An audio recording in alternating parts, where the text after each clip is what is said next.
nilimuaga kwamba nitakuwa na ziara mkoa wa Dodoma, na leo ni wilaya ya Kondoa. Anawasalimia sana. Amenituma nifikishe salamu za upendo, lakini pia amenituma niwahakikishie kwamba yale ambayo yaliahidiwa wakati wa kampeni na yale ambayo yameahidiwa kwenye ilani ya uchaguzi, niwahakikishie kwamba yatakwenda kutekelezwa. Na ndani ya serikali tumekubaliana, moja, tutaanza na kuweka nguvu.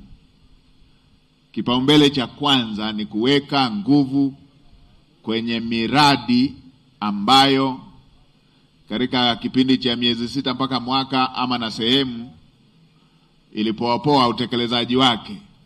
Tunayo miradi ya aina hiyo, ikiwemo miradi ya maji, ikiwemo miradi ya umeme, ikiwemo miradi ya taasisi zetu, ikiwemo ya VETA, pamoja na miradi mingine. Tutaweka nguvu, ikiwemo na ya barabara, tutaweka nguvu kuhakikisha kwamba wakandarasi wote wanaendelea na kazi. Na ndugu wana Kondoa, kupoa kwa utekelezaji wa miradi hiyo wala haikuwa bahati mbaya, wala haikuwa kusuasua. Ilikuwa ni uamuzi wa makusudi wa serikali ambao ulikuwa umechukuliwa kuweza kutoa nafasi ya kukamilisha miradi ambayo ilikuwa imekaribia kukamilika. Nitawapa mifano ya miradi michache. Moja ya mradi wa mfano ambao kama serikali tulilazimika kuweka nguvu kwa uamuzi wa makusudi, ilikuwa ni mradi wa ujenzi wa bwawa la Mwalimu Nyerere. Wakati tunatekeleza mradi wa bwawa la Mwalimu Nyerere, kwa wale mtakao kumbuka, ilifika hatua tukawa na uhaba wa umeme. Baada ya kuwa tumefanya expansion kwa kiwango kikubwa ya huduma za umeme, kwamba vijiji vyote vimeunganishwa na umeme nchi nzima, na baadhi ya miradi ya viwanda na baadhi ya miradi ya uchimbaji, kulianza kutokea upungufu wa umeme na nchi ikawa na tishio la kuingia kwenye mgao wa umeme. Tulikuwa na mambo mawili ya kufanya, na ushauri ukatolewa kwamba hapa lazima tutafute mitambo ya kukodi. Na ninyi mnajua tatizo la mitambo ya kukodi. Mheshimiwa Rais akasema hapana, badala ya kukodi mitambo, twendeni tufunge mikanda tukamilishe mradi wa ujenzi wa bwawa la Mwalimu Nyerere. Na baada ya kuchukua uamuzi huo, na mimi nina kumbukumbu nzuri kwa sababu nilikuwepo pale kwenye kikapu, kuna muda tulikuwa tunatoa bilioni 400 kwa mwezi kwa ajili ya kulipia certificate zilizoiva, yani kufanya malipo ya ukamilishaji wa bwawa la Mwalimu Nyerere. Bilioni 400 kwa mwezi, mradi mmoja. Maana yake nini? Ukiwa na mradi unaoweza kuchukua fedha nyingi kwa kiwango hicho, maana yake ni lazima, kwa kuwa kikapu ni kile kile, kwa kuwa keki ni ile ile, ni lazima kuna baadhi ya maeneo yatapungua kasi ya utekelezaji. Hicho ndicho kilichotokea. Lakini kwa kuwa fedha hiyo ilienda kukamilisha mradi ambao sasa umeanza kufanya kazi, huo ulikuwa ni uamuzi wa busara kuliko tungetafuta cha kuwazima. Na ninyi mnakumbuka historia yetu inatuonesha kwamba haya mambo ya kukodi huwa yatuachi salama. Kwa hiyo uamuzi wa kukamilisha mradi ndoto ya Mwalimu Nyerere ulikuwa ni uamuzi sahihi. Na leo hii tunavyoongea, tuna megawatts za kutosha za umeme. Tanzania ina umeme wa kutosha. Tuna zaidi ya megawati 4,000 sasa. Na tayari megawatt hizo zimeshaingizwa kwenye grid ya taifa. Leo hii ukiona kuna eneo umeme umekatika, si kwa sababu tuna upungufu wa umeme, ni uimara wa grid tu. Na kwenye eneo hilo tayari tuna miradi ya uimarishaji wa grid ya taifa. Na kwa kuwa tuko na naibu waziri wa nishati hapa, atakuja aseme, tuna mradi wa zaidi ya trilioni 1.1 wa kuimarisha grid ya taifa. Nikiwa Tanga niliweka jiwe la msingi kwenye moja ya mradi wa grid imara. Mheshimiwa Rais tayari kashaweka zaidi ya trilioni 1.1 kuweza kuimarisha grid yetu ya taifa. Lakini mradi mwingine ambao ulikuwa hatua za kukamilisha, lakini ulihitaji uamuzi wa kuelekeza nguvu huko, ulikuwa ni mradi wa ujenzi wa reli ya kisasa kipande cha Dar es Salaam kuja Dodoma. Kilikuwa kimeshabaki asilimia kama 20 hivi kikamilike. Uamuzi wa serikali ikawa tuweke nguvu kubwa tukamilishe hapa ili tuwe na mradi ambao uko tayari, kuliko kuweka nguvu nusu katika kila maeneo na tukawa na miradi yote haijakamilika. Na huu umekamilika, na ninyi ni mashahidi kwamba sasa hivi Dodoma sio ile ya zamani. Sasa unaweza ukaamka Dar es Salaam ukanywa chai Dodoma, ama ukaamka Dodoma ukanywa chai Dar es Salaam. Na ujenzi huo uligharimu fedha nyingi kwa kipindi kifupi ili kuweza kukamilika na kuanza kufanya kazi. Hili ndilo lilikuwa moja ya sababu za baadhi ya miradi mlioona kidogo ikatikisika kasi yake, kwa sababu tulikuwa na miradi baadhi, hii nimetaja tu baadhi. Kulikuwepo na mradi wa Kigongo Busisi kule, ulikuwa unahitaji ukamilike na wenyewe ili uanze kutumika. Hivi tunavyoongea na wenyewe umeanza kutumika. Daraja la kisasa, daraja la videoni. Na ndugu zangu Wasukuma kule wakifika kwenye lile daraja siku hizi, kama ana baiskeli ama ana pikipiki, anaachia mikono yote na anasema liaonage nzira, kwa jinsi daraja lilivyonyoka, kwamba limeshaona njia. Hii ilikuwa ni miradi ambayo ilikuwa imeshakaribia kukamilika. Ilikuwa inahitaji uamuzi wa kuongeza nguvu ili tuweze kuanza kuitumia. Kwa sasa serikali tunajipanga kuhakikisha miradi ile ambayo ilipungua kasi, wakandarasi wote warejee kazini. Tayari baadhi ya miradi nimepitia, nimekuta wameshapewa fedha za kuendelea na miradi. Nilienda kule Katavi, kulikuwepo na barabara ya kutoka Rukwa kwenda Katavi ilikuwa imesimama. Nilipoenda kule nilikuta wameshapewa fedha na wanaendelea na mradi. Lakini kipaumbele cha pili ilikuwepo miradi ambayo ilishasainiwa mikataba yake, lakini walikuwa bado hawajapata malipo ya awali. Ikiwemo barabara inayotokea Handeni kuja mpaka wilaya ya Kondoa na inayoenda mpaka Singida. Ilikuwepo barabara ya kutokea Arusha kupitia Simanjiro na Kiteto kwenda Kongwa. Nilipokuwa Arusha niliona wakiwa wameshapewa malipo hayo ya awali.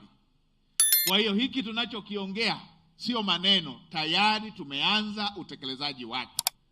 Niwatoe hofu wanakondoa, kwa miradi ambayo ilipungua kasi, tunaenda kurejesha kasi hiyo ili kuweza kuhakikisha kwamba wananchi wa wilaya ya Kondoa na mkoa wa Dodoma kwa ujumla wanapata faida ya miradi hiyo iliyokuwa imekusudiwa. Natambua hapa tuna mradi wa VETA, natambua hapa kuna mradi wa maji pamoja na miradi mingine ambayo nimeona imeandikwa pale. Tutaenda kwenye utekelezaji huu niliousema. Lakini kipengele cha tatu, tuna miradi ambayo ni ya kipaumbele baada ya ile iliyokuwa inaendelea na baada ya hii ambayo imekwisha kusainiwa haijapata malipo ya awali. Tunakwenda kwenye kipengele cha tatu ambayo ni miradi ya kipaumbele. Na mradi mojawapo nimeona hata pale kwenye karatasi zilizoandikwa pale, nyingi kweli zimeandikwa kuhusu barabara. Hicho na chenyewe ndio kitakuwa kipaumbele kitakachofuata. Baada tu ya kurejesha kasi na kuanza miradi ambayo ilikwisha kusainiwa, tutakwenda kwenye miradi mingine ya kipaumbele, ikiwemo hii ambayo Nimeona pale imeandikwa, nimeona mheshimiwa mbunge amesisitiza sana, na mbunge jirani na mbunge wa mkoa, swala la lami kwenye hii barabara yenu ambayo inaunganisha mpaka wilaya ya jirani. Tumelipokea, na kwa kuwa mbunge alikwisha kuongea na mheshimiwa waziri wa sekta, na mimi kama Mwanakondoa nitaendelea kuongezea nguvu kila wakati ili kuweza kuhakikisha kwamba hilo linatekelezwa kama walivyoongea, ili siku nyingine tena tukirudi hapa, tukipita Mnenia tunanyoka tunaenda mpaka Pai, tunanyoka tunaenda mpaka Buzi, tukitoka hapa tunanyoka mpaka kule tulikofanyia Maulidi, ilikuwa wapi kule? Bukulu. Si maneno hayo? Hiyo si imeenda vizuri hiyo? Safi sana. Lakini tumepokea pia viporo vya upande wa afya. Atakaposimama naibu waziri ataelezea yale yanayohusiana na afya. Tayari ameshaongea na mheshimiwa mbunge na waziri wetu wa maliasili na utalii, lakini pia pale nimemkabidhi zile ambazo mmeziandika. Hiyo na yenyewe ni moja ya eneo ambalo tutalifanyia kazi. Na kwa umahususi hapa Mnenia, kituo chenu, lakini pia na pale Pahi nimeona pameandikwa majengo ambayo hayajakamilika, lakini pia nimekabidhi kuna eneo lingine pia ambalo mmeliandika, mheshimiwa naibu waziri atakuja kusema. Hiyo na yenyewe Mheshimiwa Daktari Samia Suluhu Hassan ameweka programu ya vituo zaidi ya 300 ambavyo vitakwenda kujengwa. Na mimi niwatoe hofu. Haya mambo tunayoyasema, Daktari Samia Suluhu Hassan alishaonesha kwa mfano kwamba yeye ni kiongozi wa matokeo. Katika miaka 5 iliyopita, Daktari Samia Suluhu Hassan amejenga hospitali zaidi ya 100 kwa nchi nzima, vituo vya afya zaidi ya 600 kwa nchi nzima, zahanati zaidi ya 2700 kwa nchi nzima. Hivyo hivyo mnavyoona hii VETA inayojengwa hapa, kulikuwa na wilaya 63 ambazo hazikuwa na VETA, zinajengwa kote kwa mpigo, wilaya zote zinajengwa. Shule za ufundi, zamani tulikuwa na shule 5 tu za ufundi, tukigombania hizo, na hapo ndo lilikuwa nakuja neno hili kwamba amefaulu lakini hajachaguliwa, kama vile kulikuwa na uchaguzi. Daktari Samia akajenga shule za amali 103 kwa mpigo kwa nchi nzima, na kati ya hizo 29 ni shule za ufundi, za uhandisi, na kuna shule maalum ya wasichana kila mkoa. Hata hapa kwenu Dodoma kuna shule moja ya wasichana. Kwa hiyo haya tunayoyasema si mambo mapya na si mambo ya maneno, bali tayari Daktari Samia Suluhu Hassan alishaonesha kwa vitendo kwamba yeye ni kiongozi mtekelezaji. Tutamleta naibu waziri, atasemea kuhusu mpango wa umeme. Baada ya kuwa tumeshamaliza kuufikisha umeme kila makao makuu ya mkoa, kila makao makuu ya wilaya, kila makao makuu ya kata, kila makao makuu ya kijiji, hatua inayofuata sasa tunaenda kwenye vitongoji na kwenye kaya. Kwa Afrika sio kila nchi imepiga hatua kama hizi ambazo tumepiga Tanzania. Hili ni jambo linaloleta heshima kwa nchi yetu, ni jambo linaloleta heshima kwa serikali, ni jambo linalomtambulisha Mheshimiwa Rais kwa heshima kwamba ni kiongozi anayejali maslahi ya Watanzania. Niseme matatu ya mwisho kabla sijaenda kwenye kazi ya kusikiliza hoja za Watanzania wenzetu wa hapa Kondoa. Jambo la kwanza, nimepokea hii hoja ya stakabadhi ghalani. Nimepokea. Ameongea Mheshimiwa mbunge Lakini pia nimeona pale kwenye maandishi yaliyoletwa pale na karatasi takriban 7 au 10 ambazo zimeongelea swala la stakabadhi ghalani. Maelekezo ya ilani ya uchaguzi ni wananchi wasiyafuate magala yawafuate wananchi pale walipo. Kwa hiyo kwa umahususi huu nitaitisha kikao cha wakuu wa mikoa ya maeneo haya ambayo wanazalisha haya mazao ambao wananchi wamepata shida. Natambua hapa mkoa wa Dodoma, natambua Singida, natambua Simiu, natambua Tabora, natambua mikoa ya kusini wanaolima ufuta kule, mikoa inayolima dengu, mikoa inayolima mazao mengine yanayotumia utaratibu huo. Tutakaa ili tupate mpango kazi wa namna ya kumaliza tatizo hili ili wananchi wasipate shida. Lakini nilishaelekeza pia wenzetu, nilielekeza nikiwa Rukwa kule, wenzetu wanaokwenda kununua haya mazao wasiwakope wakulima, wao wakakope benki. Benki ndio taasisi zinazotoa mikopo, wakakope benki, wanapokwenda kwa wakulima wanunue. Ndio.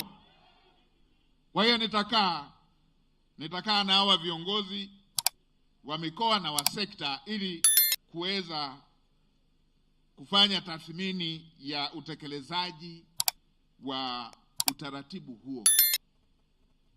Wakulima wetu benki yao yanakuwa mazao hayo, na anapoenda kuuza mwingine anakuwa na shida ya haraka ambayo haisubiri, lakini pia fedha yake inakuwa ipo kwenye hayo mazao. Ukimkopa na ukaanza kumpa shida ya kufuatilia, atakosa hata nauli, kwa sababu fedha ndo hiyo ipo kwenye mazao hayo. Kwa hiyo hili nimelipokea, na kwa sababu mkuu wa mkoa yupo hapa, tutapeana mrejesho ataleta mrejesho baada ya kuwa tumeshafanya hicho kikao tukiwa na sekta inayohusika, ili tuweze kuboresha jambo hili kama ambavyo limeelekezwa katika ilani ya uchaguzi. Lakini nimepokea pia hoja kwenye eneo la afya, pamoja na kwamba naibu waziri atakuja aseme. Tuna mambo mawili. Tumelichukua jambo moja ambalo katika maeneo mengi hatukuwahi kuwa na tatizo la aina hiyo, kwa sababu hatukuwa na hospitali za kiwango hicho. Zamani katika baadhi ya maeneo yetu tulikuwa tuna zahanati, hatukuwa na hospitali zinazoweza kufanya mpaka upasuaji. Ni vituo vya afya vyenye hadhi ya hospitali, na maeneo mengine hospitali za halmashauri, hospitali za wilaya. Tumeanza kupata shida kuhusu kutekeleza baadhi ya mambo ya kisera.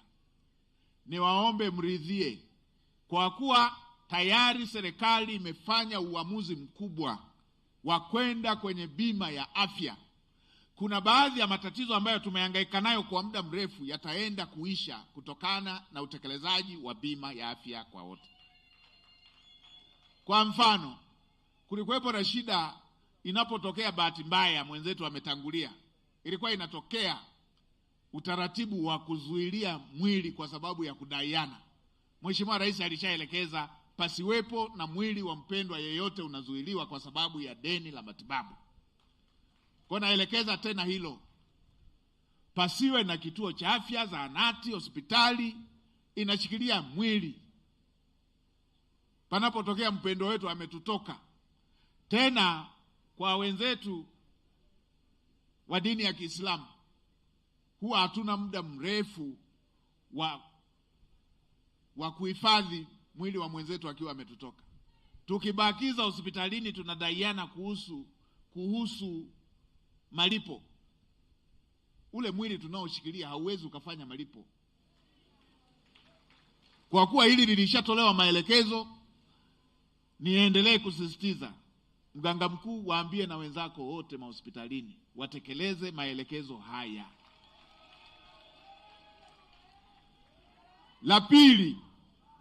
La pili, tunaendelea kufanyia kazi na hili naamini tutakapokwenda kwenye utekelezaji wa bima ya afya tutakuwa tumelimaliza.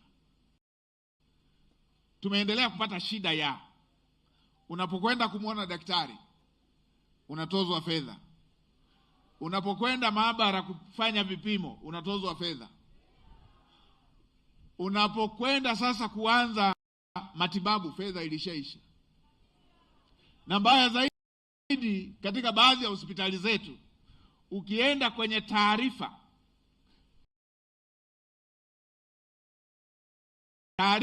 ya hali ya utoshelevu wa dawa wanakuambia ni 90%, wanakuambia ni 94% utoshelevu wa dawa. Lakini kila mgonjwa akishamaliza kumwona daktari anaandikiwa dawa akanunue mtaani.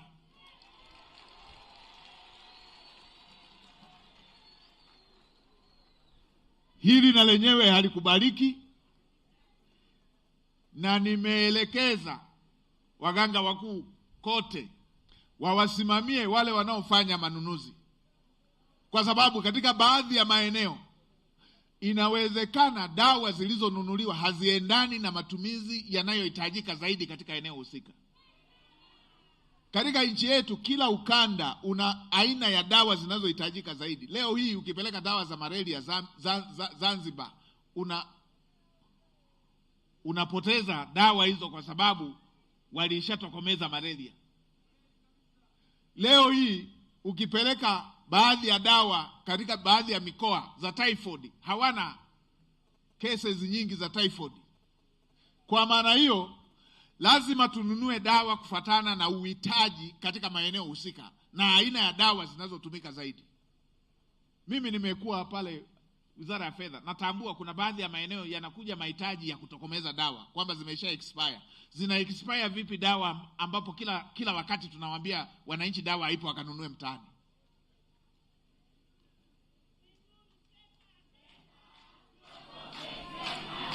Kondoa oye! Sasa na kwa sababu nimekulia serikalini naifahamu pia michezo inayochezwaga baadhi ya maeneo. Unaweza ukakuta dawa zile hazitumiki, lakini ni kwa sababu kule wanakoelekezwa ni duka la yule anayewaelekeza, anataka watu wakakutane nazo kule.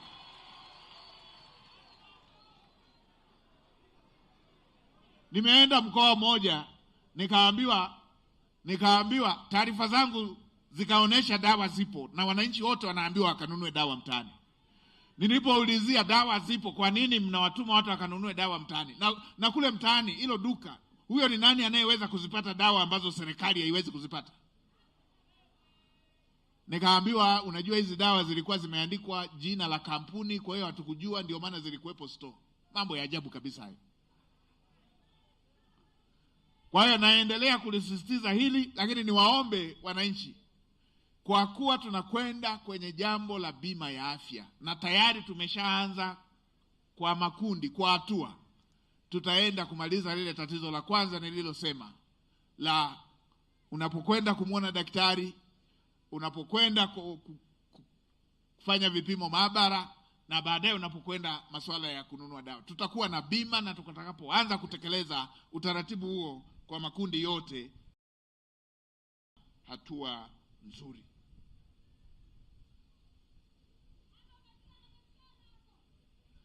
Haya, asante sana. La mwisho,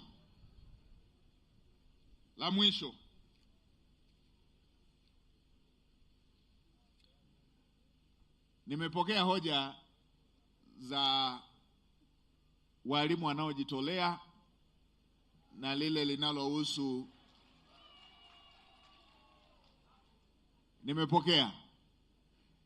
Tutaongea na mkuu wa mkoa, tutaongea na mkurugenzi ili tuweze kuweka utaratibu mzuri ambao hautawasumbua wazazi. Lakini tunaendelea pia kufanyia kazi utaratibu huo wa walimu hao ambao wameshajitolea muda mrefu waweze kupata ajira za kudumu. Kwa jinsi tunapokwenda kwa jinsi tunavyokwenda, niwaombe walimu wetu popote pale walipo wala wasikate tamaa. Kwa sababu hivi juzi tumeajiri walimu 7,000 na katika baadhi ya masomo mpaka waliisha mtaani. Lakini tunakokwenda, kwa sababu tunaenda kuongeza idadi ya wanafunzi, na pia tunakokwenda tunaenda kuongeza idadi ya madarasa 2028 tunaenda kuanza kutekeleza mitaala mipya ambayo elimu ya lazima itakuwa miaka 10. Kwa lugha nyingine, tunaongelea kuwa na sekondari kila wilaya, sasa kila kata, kila kijiji. Kwamba sasa hivi tulikuwa na sekondari kila kata. Tunaposema elimu ya lazima itakuwa miaka 10, tunaongelea tutakuwa na sekondari kila kijiji. Maana yake kila kijiji palipokuwa na darasa la kwanza mpaka la 7, tutayaongeza madarasa matatu. Takriban madarasa 23,000 ili kuweza kukidhi elimu ya lazima inayokwenda mpaka kidato cha 4. Hatuongezi darasa la kwanza mpaka liwe la 10. Tunachobadilisha, hapata kuwepo na kinachoitwa amemaliza darasa la 7. Maana yake nini? Tutahitaji madarasa zaidi. Maana yake nini? Tutahitaji maabara zaidi. Maana yake nini? Tutahitaji walimu zaidi. Kwa kuanzia sasa mpaka mwaka 2028 nina wasiwasi huenda mtaani tukamaliza walimu wote. Na kama ambavyo nimewaambia juzi, wa science tuliwakosa. Tulitaka 7,000, nadhani walipungua takribani 200 na wa science waliisha. Kwa maana hiyo, walimu wala msivunjike moyo, kwa sababu tunaenda kuongeza mahitaji ya walimu kupitia mtekelezaji wa mitaala mipya. Walimu wataendelea kupata ajira za kudumu, hata wale ambao mmeshakaa muda mrefu. Msivunjike moyo. Juzi Mheshimiwa Rais alipeleka walimu 150 nje ya nchi wakasome, ili wafundishe masomo yale ya amali. Kwa hiyo tutaendelea kupata hizo nafasi. Ni watoe hiyo hofu, kwa sababu tunaenda kuongeza wigo mpana. Nimefurahi pia, nimeona binti yangu alikuwepo pale, afisa wa tarafa wa hapa. Hongera sana, hongera sana. Wajifia hiyo. Hongera sana. Hongera sana sana. Na nawashukuruni watu wa Kondoa kwa kumtunza vizuri. Msimpe nyama ya punda.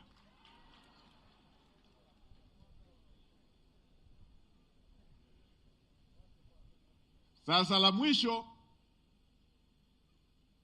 mwisho, yale ambayo yanahusu barabara tumeshapokea. Huenda tusimuite mmoja mmoja kwa jinsi mlivyokuwa mmeandika, kwa sababu tumeshapokea ni hoja hii na tumeiongelea. Na kwa kweli, na mimi kama mwana Kondoa nitafuatilia. Na siku ikisha kuwa lami hapa, mniarifu tuje tukeshe. Leo sijasikia nyimbo za Kirangi, tuje tukeshe hapa. Zipo Hebu jaribisha kidogo.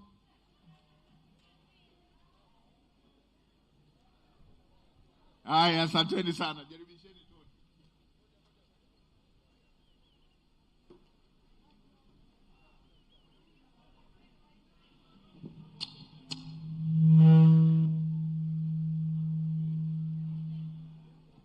Haya, yule wa kuimbisha ameshindwa na Wanyirambo. Wanyirambo angeshaimba.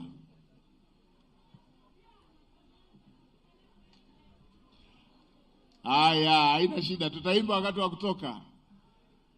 Haina shida. Lazima tusikilize wimbo wa Kirangi. Na mimi naukumbuka ule wimbo.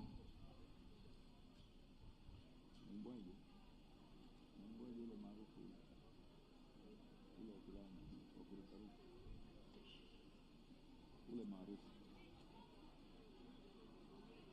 Mungu.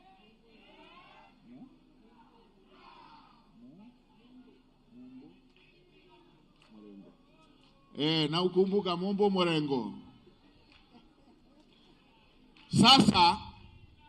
Sasa tutasikia hoja kama nilivyosema, zile zingine za jumla atakuja kujibu Mheshimiwa Naibu Waziri wa TAMISEMI na atakuja kujibu Mheshimiwa Naibu Waziri wa Nishati. Kwa muda huu pia zipo hoja za kilimo tumezipokea. Mbunge wa Kondoa alishaongea, lakini zipo hoja za maliasili, tutamleta waziri wa maliasili na utalii.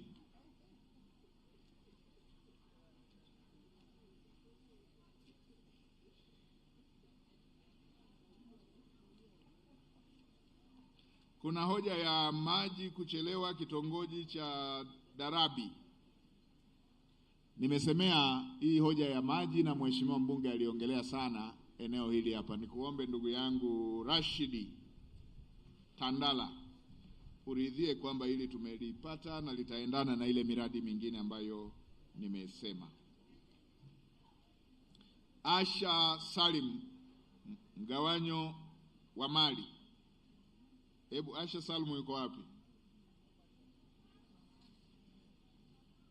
Asha Salim ajitokeze. Hidaya Hasani ajitokeze, tusikie hoja zenu.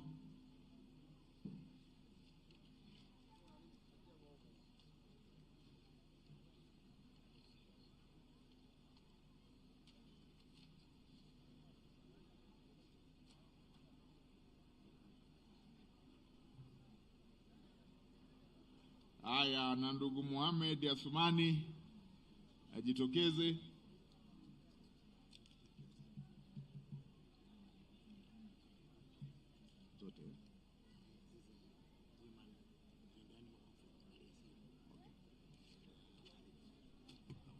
Hebu tuwape tuwasikie hao.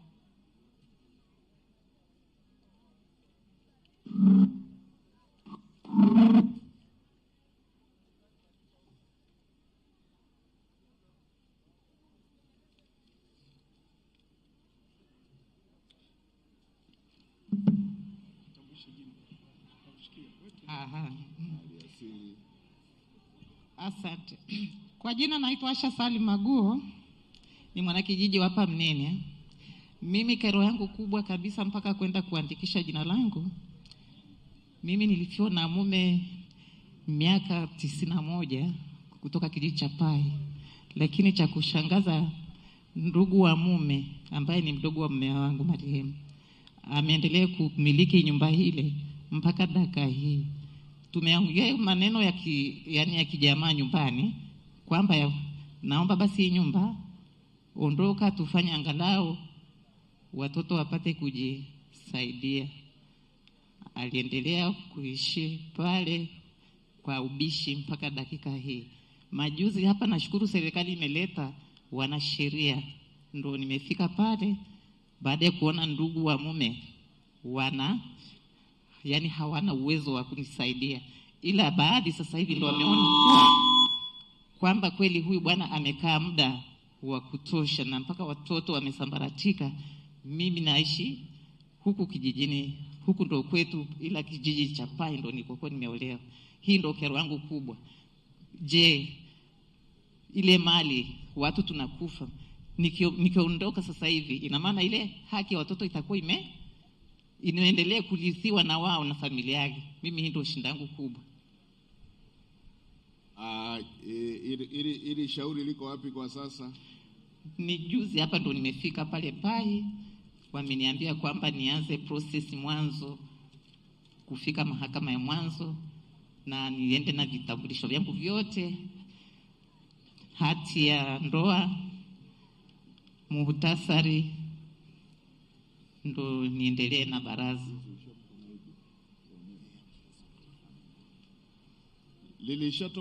Lilishatoka mahakamani? Mahakamani limeshaamuliwa au bado? Bado ndo liko kwenye taratibu hizo. Liko mahakamani? Bado sijafikisha. Umeshafikisha mahakamani bado? Bado. Haliko mahakamani? Na hatua gani mmezichukua? hatua huyu shemeji yangu moja ambaye ndo mdogo mtu amesema anza ili na mimi nikushike mkono tuendelee, kwa sababu urithi mwingi umepotea pale.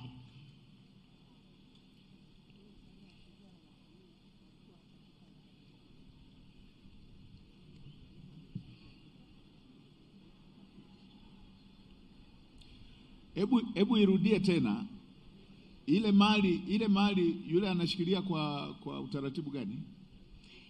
Yaani ni kwamba mimi baada ya kuifiwa nimeachwa na watoto 5. Wa kwanza alikuwa darasa la 4, wa pili alikuwa darasa la 2. Hao 3 wote walikuwa bado hawajaanza hata chekechea.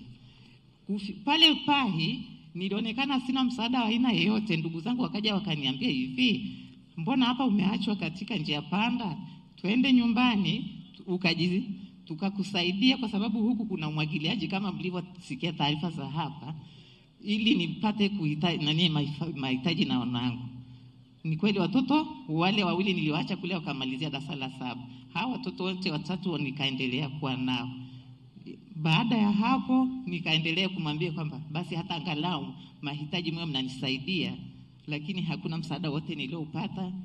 Nikaja huku kuanza kushughulika umwagiliaji mpaka nimemaliza kuwalea watoto, wametoka na wameishia darasa la 7. Hakuna msimamo aina yoyote walionisaidia, tofauti na warika la watoto wenzangu wengi wamefika angalau hata kidato cha 4. Sikushikwa mkono.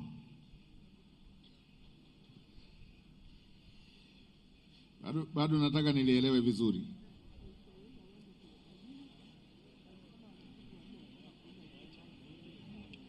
Nilisikia ndugu anataka kuuza mali. Hizo mali za kwa sababu mama yupo na watoto yupo. Ndugu zinawahusuje? Hebu tuambie hilo. Ndugu mkuu, siwezi nikaficha. Mimi naolewa, marehemu nilimkuta ameshajenga ile nyumba yake na shamba lake la 2 kama kasoro miguu 7. Ilikuwa ni mali yake halali. Lakini baada ya kufariki niliambiwa wewe huna chako hapa, vitu vyote ulivikuta hapa. Ila marehemu wakati anaumwa dakika za mwisho aliongea na mama yake mzazi kwamba endapo nikifariki, mali ya nyumba na shamba ni mali ya mke wangu na watoto wangu, ili aendelee kujisaidia. Lakini cha ajabu wao waligeuka wakasema kwamba hii nyumba haikuhusu. Je, wale watoto nao wanahusu na nani?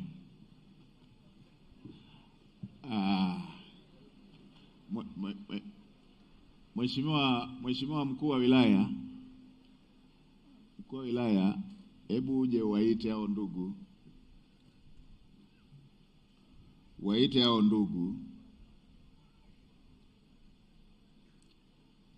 hao ndugu. La kwanza, washauri hiyo mali sio ya kwao. La pili, mwite mwanasheria wako amsaidie mama, wala sio kwenda mahakamani kwa ajili ya kwenda kushtaki. Msaidieni afanye jambo la mirathi ili kutekeleza masuala ya mirathi, waweze kupata hiyo mirathi. Ukisema kwamba wakati anaolewa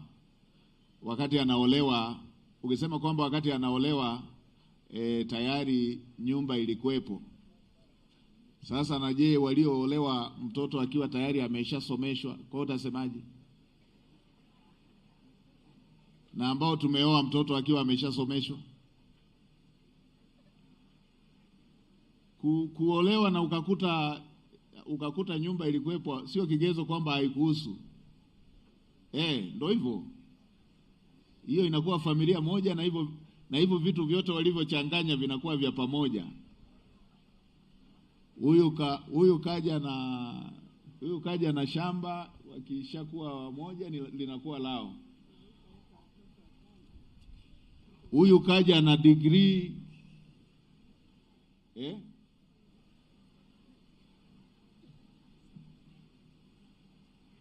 Hata sisi nyie watu wa Kondoa huku, binti yetu amekuja tukiwa tumeshamsomesha, kaolewa Kondoa huku. Msimlishe nyama ya punda tu.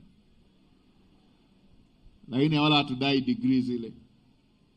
Kwa hiyo hebu nadhani lifuatiliwe taratibu la mirathi ili liweze kumaliza. Alafu haya mambo ya kugombana kuhusu mali, mnaona sasa watoto hawajaweza kusoma. Sasa ninyi mnaosema ndo ndugu zake na baba yao, mnaosema ndo ndugu yake na baba yao na baba wao watoto. Sasa mbona hata hamjasomesha hao watoto na mmekumbuka mali tu, hamjakumbuka watoto? Mambo ya kishamba tuache.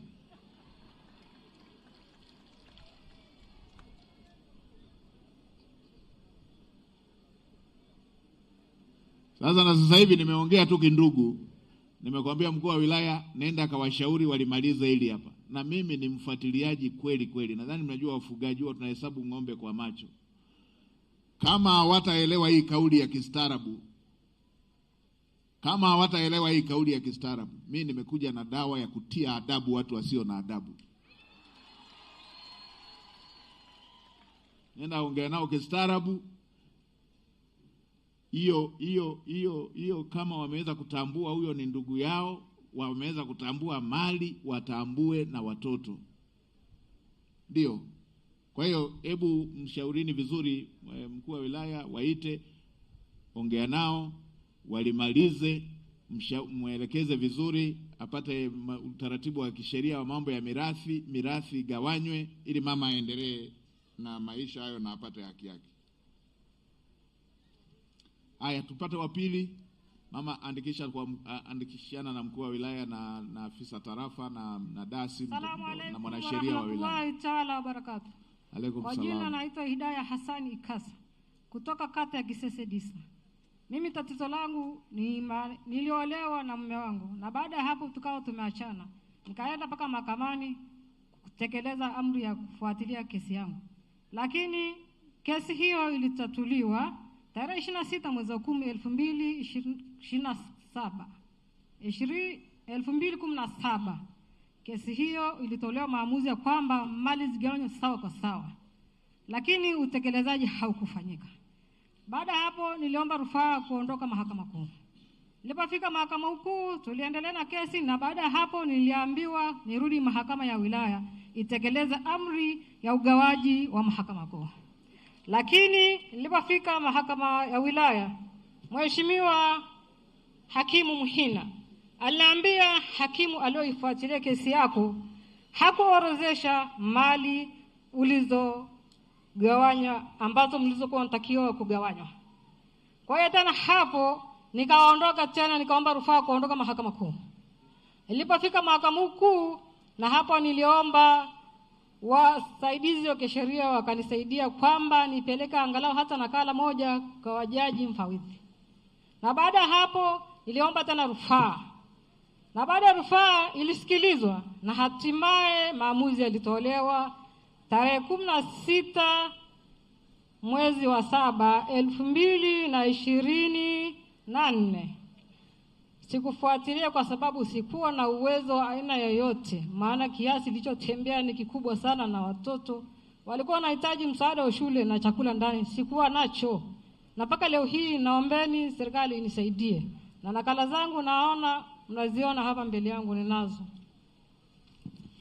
Kwa uamuzi wa mahakama ulishafanyika? Ulifanyika kama mara 3, lakini hamna matekelezo yanayofanyika. Nani mwanasheria wa wilaya yuko wapi? Mwanasheria wa wilaya? Hapo upo Hebu chukua hizo nyaraka hizo za mama, na yeye umbakizie nakala zake, na yeye mpate na yeye abaki na original. Wewe uchukue nakala za hilo jambo, zipitie, ujiridhishe kwamba uamuzi umeshafanyika, kasoro tu haujatekelezwa. Ukishajiridhisha hivyo,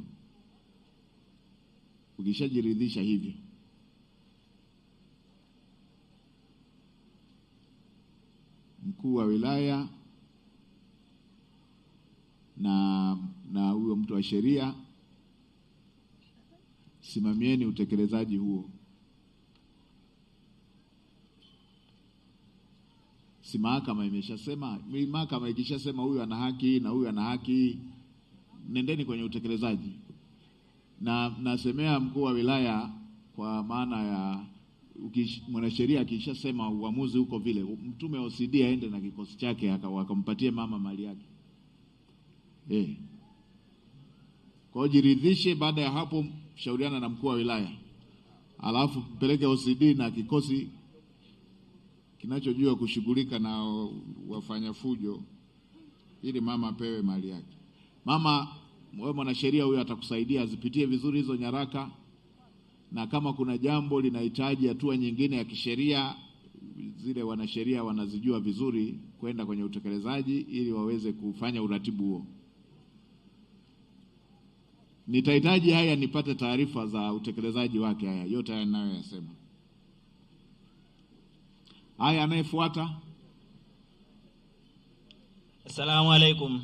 Alaikum salam Sheikh. Jina langu naitwa Mohamed Asmani Hassani, ni mkazi wa kata ya Pai, kijiji cha Ikova. Mimi nina malalamiko mawili. Lalamiko langu la kwanza, nilituhumiwa kwa kosa la wizi na askari wa wilaya ya Kondoa mnamo tarehe 24 mwezi wa kwanza. Walikuja katika makazi yangu na ninafanya biashara ya duka pamoja na mashine ya kusaga. Lakini polisi walikuja katika eneo langu na kubeba kila kitu kilichokuwa cha kwangu. Walibeba kila kitu kilichokuwa ndani ya nyumba na hata vitu vya biashara, ikiwa ni duka pamoja na mashine ya kusaga na kukoboa nafaka. Hivyo ndani ya nyumba hakuna chochote walichoacha. Walibeba magodoro mpaka na chakula. Ndugu Mheshimiwa Waziri Mkuu, nina familia, wadogo zangu 4 wanaesoma wakinitegemea, maana wazazi wote walishafariki.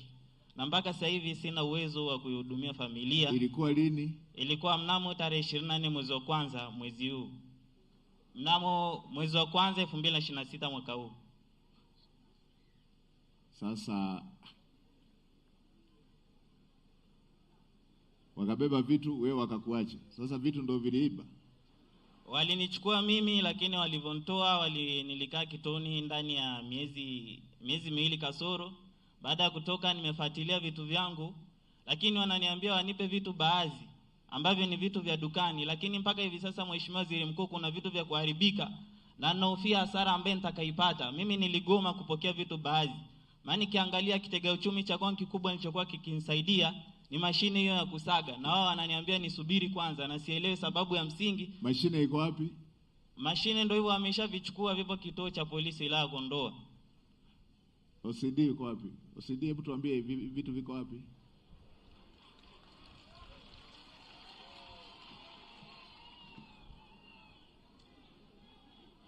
Sasa bwana, najua mna vitu vingine vya masuala ya kiupelelezi, lakini kwa kuwa mashine hiyo sio ya wizi na hivyo vitu muda wote yule anataka kuvirudisha, na huyo mtu mnamjua yupo na mpaka leo kaja hapa, nendeni mkamrudishie vitu vyake. Mheshimiwa, tumekuelewa. Nendeni mkarudishe vitu vyake vyote mlivyochukua. Tumekuelewa Mheshimiwa, litatekelezwa. Haya.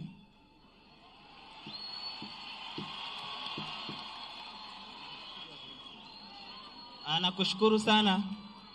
Asante Waziri Mkuu, na nitakukumbuka siku zote katika maisha yangu kwa msaada ulionipatia. Lakini lalamiko langu la pili, Mheshimiwa Waziri Mkuu, baba yetu mzazi alifariki mnamo 2018 na kaka yetu mkubwa aliuza ekari zaidi ya 71, na mpaka sasa hivi familia hatuna chochote ambacho kinatusaidia kama kitega uchumi, na mimi nimebeba majukumu ya kuhudumia wadogo zangu na kuwapatia haki za msingi kama vile elimu. Ndugu Mheshimiwa Waziri Mkuu, sina uwezo wa kufuatilia na kurudisha mali hiyo iliyopotea. Ninaomba msaada wa kisheria, serikali nisaidie kurudisha ardhi hiyo. Haya, kwa kuwa ni la kisheria, hebu andikisha kwa mwanasheria wetu, lakini pia nataka namba yako kwa katibu pale. Andikisha namba yako kwa katibu pale. Nataka kufuatilia hili lingine ili nipate taarifa yake. Na naomba nirudie tena kutoa haya maelekezo.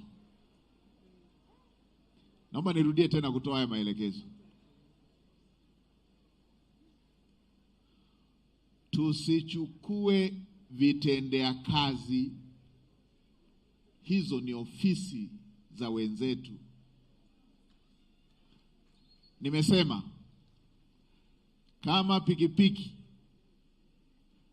imetumika katika uhalifu, kama pikipiki imetumika katika uhalifu, ama gari ama bajaji imetumika katika mauaji, imetumika katika nyara, imebeba madawa ya kulevya, imetumika katika ubakaji, tuna haki ya kushikilia kwa mujibu wa sheria. Lakini hivi vitu vingine ambavyo havihusiani na mambo ya aina hii, bidhaa za dukani tunachukua za nini? Mashine ya kusaga tunachukua ya nini? Godoro tunachukua la nini?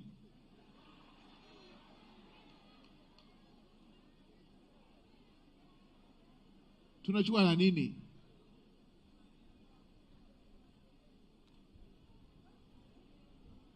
Mashuka, nguo zake tunachukua vya nini?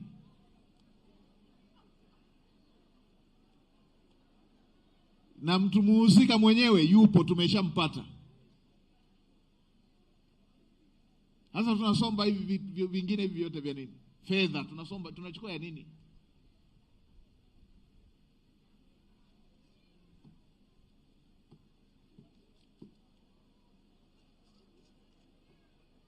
Haya, rudisheni vyote na nitafuatilia na RPC nipate taarifa za ndani kuhusu hili jambo linahusu nini hili. Nataka nijue ni nini hiki. Na kwa sababu ni jambo la kiusalama ndio maana sijataka kuliongea zaidi. Lakini hivi virudisheni, haviingii kwenye mantiki yoyote kwamba hata kama ni upelelezi mnachukua godoro. Mnapeleleza kesi gani inayohusu mpaka godoro?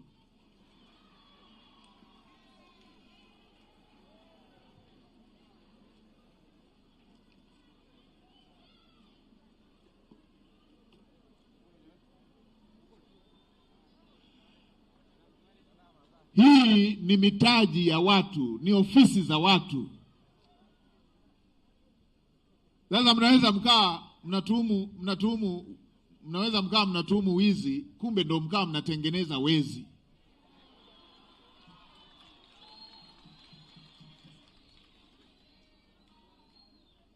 Ndio. Unaweza ukawa unatengeneza wezi. Kwanza hauna uhakika umeenda kumweka akae na wezi kule. La pili, umeua mtaji wake na ona majukumu alionayo.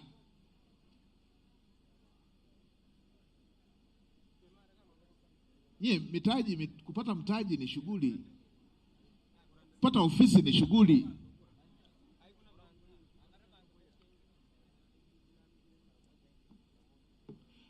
Watu wanaojiajiri wana akili sana kwenye nchi hii. Maanake wanaendesha maisha yao, wanaendesha na ya serikali. Sisi tulioko serikalini huku, ngoja nisiseme sana usije ukasema nimetukana. Lakini niwaambie, lazima tuheshimu mitaji ya watu, lazima tuheshimu ofisi za watu. Ndio.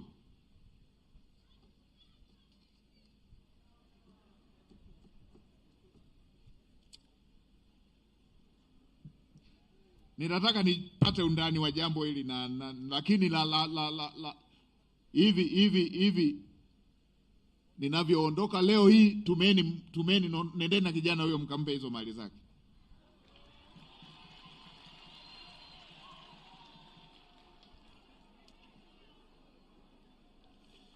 Haya, kuna ndugu Juliana Sasia, hili ni la mafao. Shabani Omari Seja, ili la mafao. Hawa wawili niliowataja, njooni muonane na katibu tawala wa mkoa ili aweze kulifuatilia na kuleta mrejesho. Kuna ndugu Amina Athmani Mguro. Huyu mbona amepewa kapewa jina langu la asili? Yuko wapi huyu? Onana na katibu pale. Yeye anasema ni jambo la ugonjwa, anasumbuliwa na mguu. Umekuaje bana, kapewa jina la babu yangu huyu. Sasa mnaanza kuona kwamba Kondoa ni nyumbani. Huyu imekuaje tumechangia babu.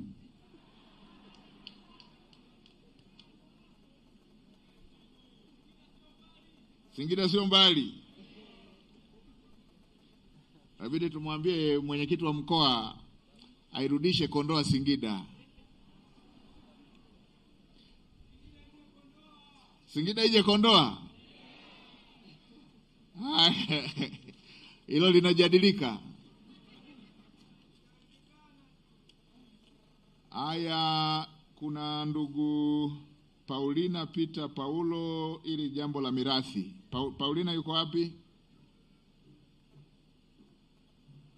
Kuna Ali Hanje Jilili, jambo la vijana kupewa maeneo ya kufanyia kazi, tunalichukua. Hili ni jambo la msingi sana. Kuna program zinaendelea kutekelezwa za BBT. Huyu Paulina anaweza akasogea kwenye mic.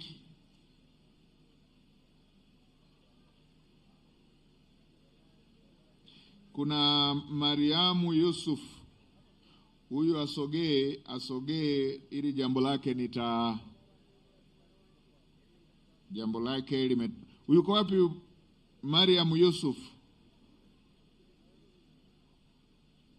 Ili jambo huyu ameandika anatokea Babati.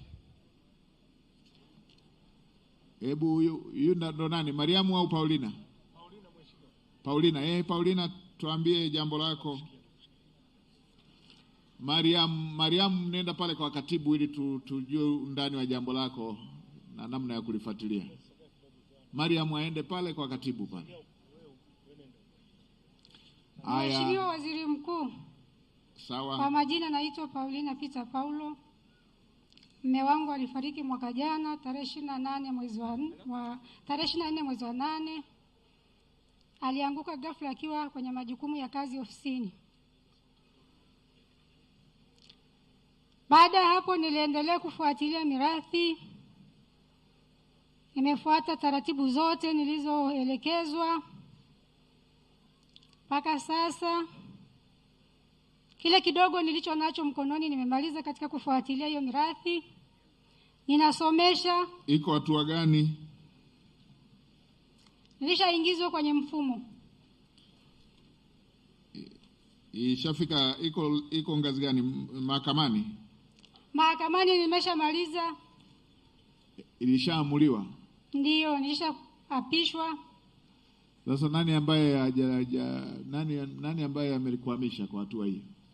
Siwezi nikajua kwa sababu namba nilizopewa pale na wale ambao wanajua, kila nikipiga naambiwa inatumika.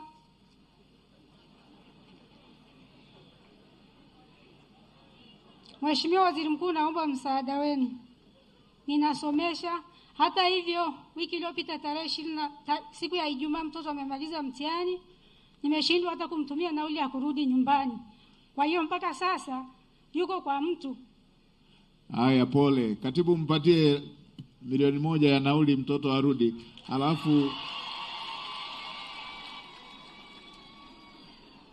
Alafu mwanasheria wetu wa wilaya yuko wapi?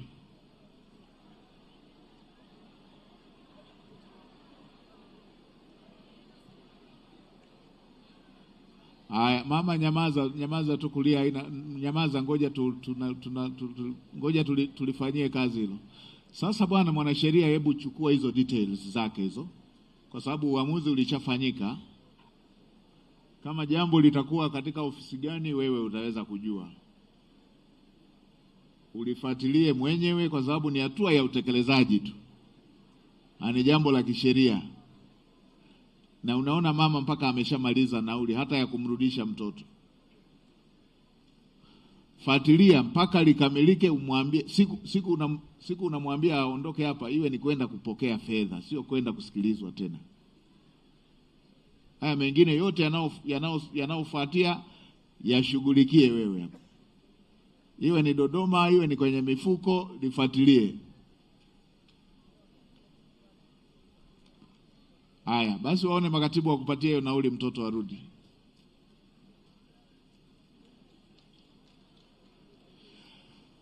Haya mambo tumeacha tu utaratibu wetu wa asili, lakini ni mambo ambayo yanawezekana kabisa viongozi wa serikali kufuatilia masuala yanayohusu wananchi wetu huku vijijini.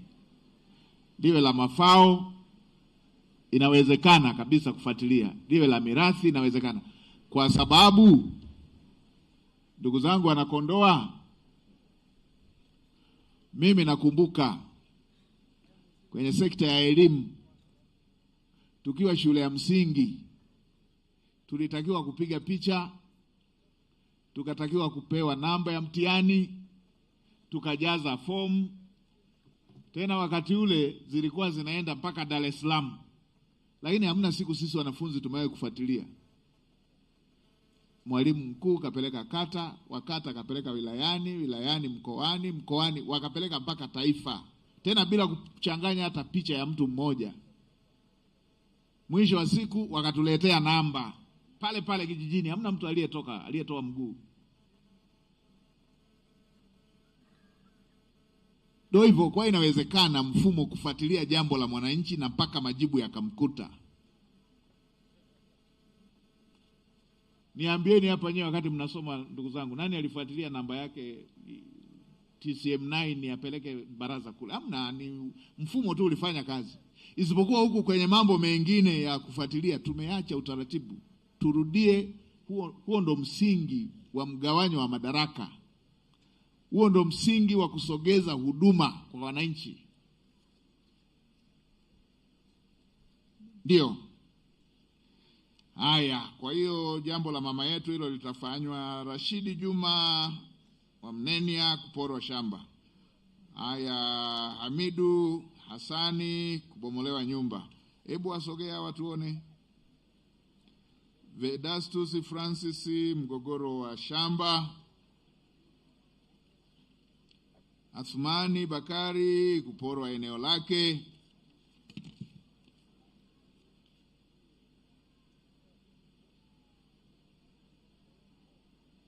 Haya, mzee Juma Hamisi eneo lake.